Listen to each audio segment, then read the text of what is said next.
Hi guys, today in this video we will talk about how to cancel Bitdefender subscription, how to cancel your subscription. So all official steps you can see on your screen. So let's get started. Go to central.bitdefender.com link you can see on your screen and sign in with the email and password associated with your Bitdefender Central account.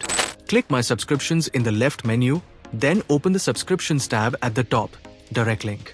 If you see My Payments instead of the Billing tab next to Subscriptions, follow the instructions for turning off auto-renewal via My Payments. Next, click the three dots button on the subscription you don't want to auto-renew, then choose Subscription and Continuous Protection from the menu. A window will appear showing your subscription benefits and renewal date. Click Cancel Subscription. Choose your preferred option, then click Cancel Subscription. Cancel at the end of subscription term. Cancel immediately. Available only 30 days after purchase.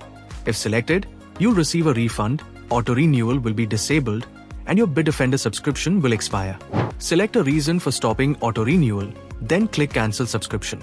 The auto-renewal status updates immediately in your Bitdefender Central account, and you'll receive a confirmation email shortly. And you are done. Dear friends, by using this method you can easily cancel your Bitdefender subscription. So if you have any questions you can make a comment. I will reply you very soon, and thanks for watching this video. Bye bye.